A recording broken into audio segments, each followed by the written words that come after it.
نبی کریم علیہ الصلوۃ والسلام نے اپنے خطبے میں ارشاد فرمایا، اے لوگو،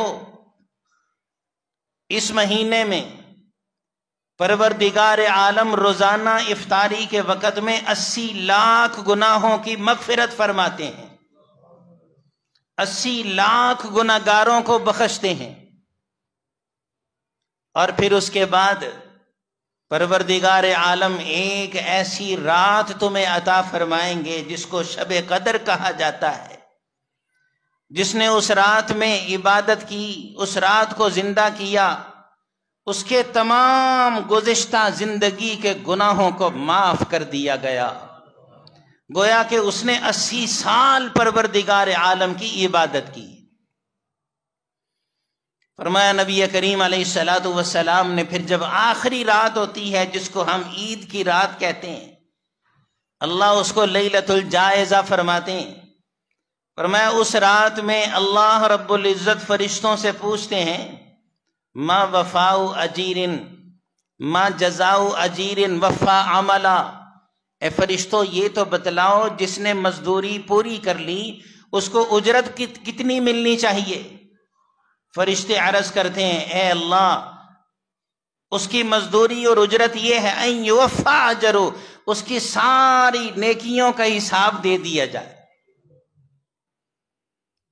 پروردگار عالم پھر 5 قسمیں کھاتے ہیں، وعزتی وجلالی وکرمی وعلو نفسی وارتفاع مکانی، مجھے میری عزت کی قسم، میرے جلال کی قسم، میرے بلندی مقام کی قسم، میری شان کی قسم اور میری رحمت کی قسم، تم گواہ رہنا، بدلت سیئاتہم الحسنات، میں نے ان تمام روزے داروں کے گناہوں کو نیکیوں سے بدل دیا ہے۔ حضرت سلمان فارسی رضی اللہ تعالیٰ عنہ فرماتے ہیں، یہ خطبہ ہمیں نبی کریم علیہ الصلوۃ والسلام نے ارشاد فرمایا۔ فرمایا نبی کریم علیہ الصلوۃ والسلام نے، او لوگو رمضان المبارک میں صدقہ کیا کرو، رمضان المبارک میں خیرات کیا کرو۔ حضرت عائشہ صدیقہ طیبہ طاہرہ رضی اللہ تعالیٰ عنہ فرماتی ہیں، جناب نبی کریم علیہ الصلوۃ والسلام رمضان المبارک میں ہاتھ صدقہ اور خیرات میں اتنا تیز ہو جایا کرتا تھا، خدا کی قسم اتنی تیز دنیا میں آندھی اور ہوا بھی نہیں چل سکتی، صدقہ اور خیرات میں اتنا تیز ہو جایا کرتا تھا۔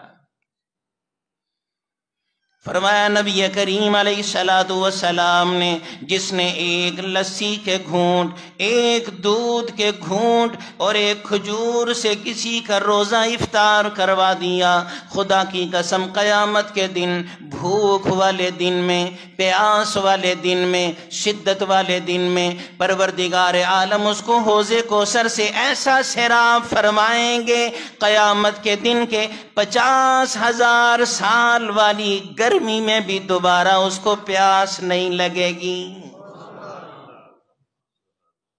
ایک کھجور، ایک لسی اور دودھ کے گھونٹ پر پروردگار عالم اتنا اجر عطا فرماتی، اور جس نے سیر ہو کر کھلا دیا اس کی تو کیا ہی بات ہے۔ اللہ فرماتے ہیں، کتب علیکم الصیام، آج تمہارے اوپر میں نے روزوں کو فرض کر دیا۔ قرآن مجید کھول کر دیکھیں، یہ الفاظ ہیں کتب علیکم الصیام، تمہارے اوپر روزہ فرض ہے، یہ نہیں کتب علی بطونکم الصیام علی افواہکم الصیام، ایسا نہیں، تمہارے پیٹوں پہ روزہ فرض ہے کہ کھانا نہیں، تمہارے منہوں پہ روزہ فرض ہے کہ چبانا نہیں۔ ہم روزے کو بس اتنا سمجھ لیا ہے کہ کھانا نہیں کھانا، جی میرا روزہ ہے، اتنا سمجھ لیا ہے گھر والیوں کے پاس نہیں جانا، جی میرا روزہ ہے۔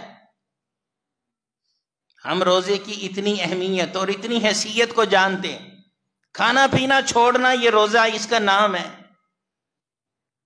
فرمایا نہیں کتب علیکم الصیام، اے اللہ کے بندے، سر کے بالوں سے لے کر پاؤں کے ناخنوں تک سارا کا سارا جسم، اس سارے جسم پہ روزہ فرض ہے۔ فرمایا کتب علیکم الصیام، تیری آنکھوں پہ بھی روزہ فرض ہے، تیرے کانوں پہ بھی روزہ فرض ہے، تیرے ہاتھوں پہ بھی روزہ فرض ہے، تیرے قدموں پہ بھی روزہ فرض ہے، تیری نگاہوں کے اوپر بھی روزہ فرض ہے، تیرے پاؤں کے اوپر بھی روزہ فرض ہے، تیرے پہلوؤں کے اوپر بھی روزہ فرض ہے۔ خدا کی قسم تیری کمائی پہ بھی روزہ ضروری ہے، تیری آمدن پہ بھی روزہ فرض ہے، تیرے خرچوں کے اوپر بھی روزہ فرض کر دیا گیا۔ کتب علیکم الصیام کما کتب علی الذین من قبلکم، جیسے پچھلی امتوں پہ روزے فرض کیے گئے۔ اے مسلمان، تیرے سر سے لے کر پاؤں تک سارے کے سارے وجود پہ روزہ فرض ہے۔ حدیث پاک میں آتا ہے حضور علیہ السلام مسجد نبوی میں تشریف فرما تھے، صحابہ کرام بھاگے چلے آئے، یا رسول اللہ صلی اللہ علیہ وسلم ایک واقعہ ہو گیا۔ حضور علیہ السلام نے پوچھا کون سا واقعہ؟ یا رسول اللہ، دو خواتین نے روزہ رکھا ہوا تھا اور روزے کی حالت میں ان کو الٹی آئی، روزے کی حالت میں ان کے پیٹ میں درد ہوا اور اتنا شدید درد ہے کہ برداشت سے باہر ہے۔ اب ان کے لیے کیا حکم ہے؟ فرمایا نبی کریم علیہ السلام نے ان کو میرے پاس لے کر آؤ۔ خواتین کو پاس لایا گیا، حضور علیہ السلام نے پیالہ منگوایا، آپ نے فرمایا اپنی حلق میں انگلی ڈال کر اس میں الٹی کرو، اس میں قے کرو۔ ان دونوں عورتوں نے اپنی حلق میں انگلی ڈال کر بمشکل اس میں الٹی کی، قے کی۔ صحابہ فرماتے ہیں جب الٹی کی تو دیکھا خون کے لوتھڑے اور گوشت کے ٹکڑے ان کے منہوں سے باہر نکلے۔ صحابہ بھی حیران ہیں، پریشان ہیں، وہ خواتین بھی حیران ہیں، پریشان ہیں۔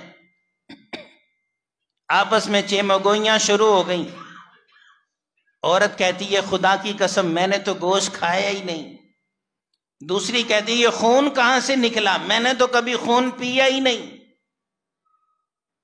پھر یہ کہاں سے نکل آیا؟ فرمایا نبی کریم علیہ السلام نے اللہ کی بندیوں توبہ کرو، پروردگار عالم کے سامنے جھک جاؤ، جبین نیاز جھکا لو۔ خدا کی قسم تم نے روزہ رکھنے کے بعد اپنے مسلمان بہنوں کی چغلی اور غیبت شروع کر دی تھی۔ فرمایا ایحب احدکم ان یاکل لحم اخیہ میتا، اس چغلی اور غیبت کی وجہ سے پروردگار عالم نے اس کی مثالی صورت بنا کر تمہارے جسموں کے اندر درد لگا دیا۔ جو کسی کی چغلی کرتا ہے، غیبت کرتا ہے، فرمایا ایحب احدکم ان یاکل لحم اخیہ میتا، کیا تم پسند کرتے ہو کہ تم اپنے کسی مردہ بھائی کا گوشت کھاؤ؟ یعنی یہ غیبت اور چغلی ایسے ہی ہے جیسے کسی کا کچا گوشت کھایا جائے۔ فَكَرِهْتُمُ، جب تم اس کو ناپسند کرتے ہو تو یہ جو عمل ہے، جو یہ چیز پیدا کرنے والا ہے، اس کو کیوں پسند کرتے ہو؟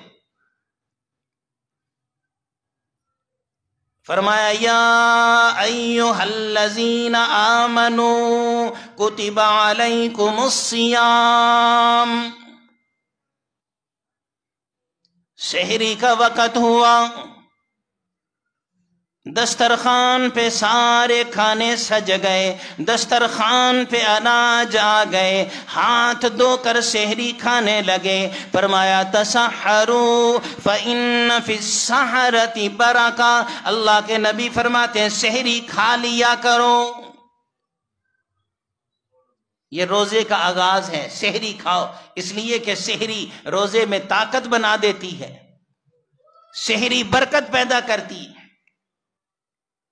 ہم نے اس حکم پر بڑا عمل کیا، ایک نہیں کئی کھانے بنانے شروع کر دیے، دسترخوان سجانے شروع کر دیے۔ سحریوں میں کہیں مکھن آ رہا ہے، پراٹھے آ رہے ہیں، جی ہم نے روزہ رکھنا ہے اس لیے خوب کھاؤ۔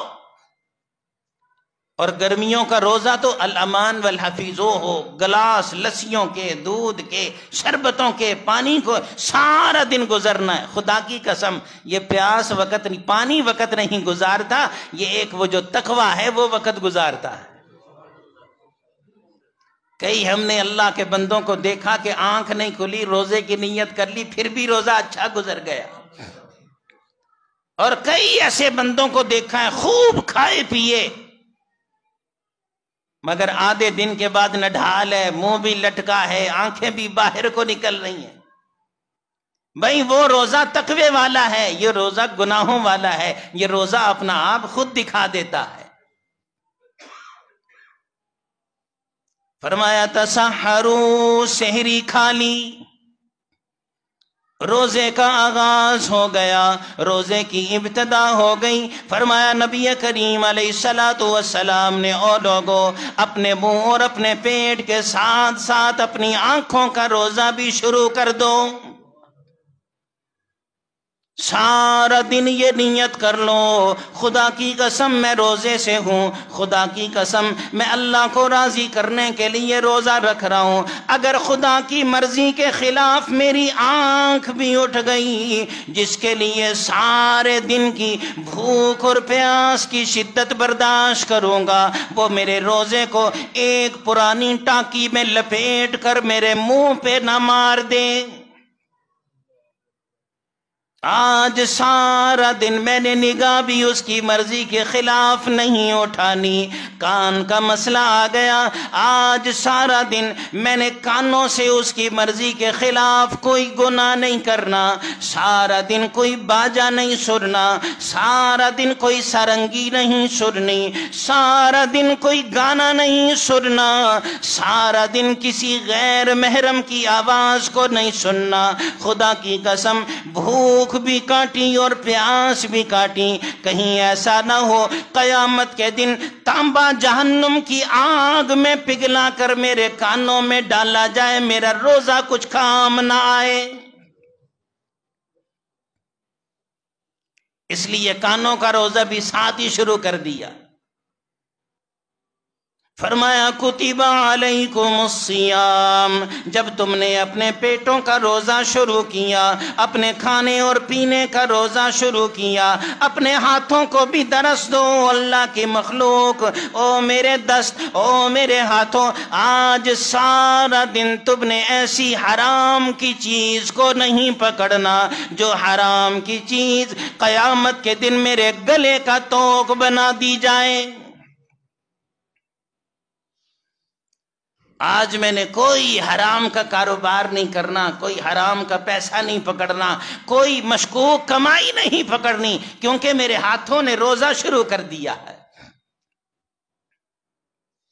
قدموں کی باری آ گئی، پاؤں کو سمجھایا بھائی روزہ شروع ہو چکا ہے، آج کے بعد میرے پاؤں تم نے کسی گناہ کی طرف مجھے اٹھا کر نہیں لے کے جانا۔ آؤ مسجد کی طرف آؤ، اللہ کے محفل کی، اللہ کے دین کی محفل کی طرف آؤ، اللہ والوں کی زیارت اور صحبت کے لیے آؤ، مجھے لے کر چلو، لیکن کسی گناہ کی محفل میں مجھے نہیں لے کر جانا۔ اپنے پورے جسم سے یہ عہد و پیمان کر کے، اپنے پورے جسم سے یہ تکرار کر کے، اپنے پورے جسم کے اعضاء کو یہ باتیں یاد کروا کر پھر آغاز کرے روزے کا، پھر روزے کی ابتدا کرے۔ خدا کی قسم ایسا روزہ رکھنے کا مزہ آئے گا۔ یہ روزہ اپنے اندر ایک ایمان کی حلاوت کو پیدا کرتا ہے، اپنے اندر ایک ایمان کی چاشنی پیدا کرتا ہے۔ خدا کی قسم ایسا روزہ رات کے وقت میں آپ کی زبان اور حلق میں ایمان کی مٹھاس کو پیدا کرے گا۔ فرمایا نبی کریم علیہ الصلوۃ والسلام میں ایسا روزہ رکھنے والا، خدا کی قسم پروردگار عالم اس روزے دار کو ایک روزے کے بدلے میں جنت میں ایک ایسا محل عطا فرمائیں گے جو محل سارا یاقوت کے موتیوں سے بنا ہوگا۔ اس محل کی وسعت اور لمبائی اتنی لمبی ہے 500 برس تک عربی نسل کا گھوڑا بھاگتا رہے پھر بھی اس محل کی لمبائی اور چوڑائی ختم نہ ہوگی۔